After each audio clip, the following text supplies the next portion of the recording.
की इस वीडियो में आप लोगों को दिखाएंगे कि एमन मिनाल ने सुहागरात की सुबह अपने भाई के कमरे से निकलते ही शानदार इस्तकबाल किया। पूरा घर फूलों से भर दिया। भाभी ने कमरे से निकलते ही सबसे पहले फूलों पर ही पाँव रखा। सिर्फ इतना ही नहीं बल्कि कुछ ऐसे इंतजामात भी कर रखे थे जिन्हें देखकर यकीनन आप लोगों के होश उड़ जाएंगे और आप लोग हैरान रह जाएंगे।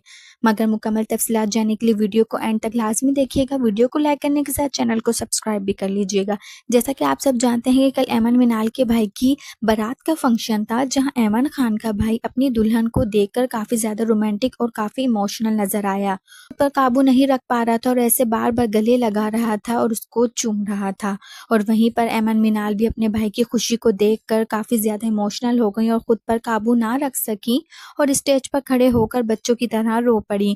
और फिर उन्होंने भी अपने भाई की भाभी का घर पर काफी ज्यादा शानदार इस्तकबाल किया। यहीं पर खत्म नहीं हुई बल्कि बारात के अगले दिन जब इनकी भाभी उठी तो ऐमन मिनाल दोनों ने अपनी भाभी के लिए एक सरप्राइज अरेंज किया और अपने भाई और भाभी के लिए पूरे घर को फूलों से भर दिया और अपने भाई और भाभी के लिए एक शानदार नाश्ते का इंतजाम कर। ऐमन मिनाल की तरफ से दिए जाने वाले शानदार सरप्राइज की मुकम्मल वीडियो आप लोगों को कैसी लगी हमें कमेंट सेक्शन में लाजमी बताइएगा। मिलते हैं एक और नई वीडियो के साथ, तब तक के लिए अल्लाह हाफिज।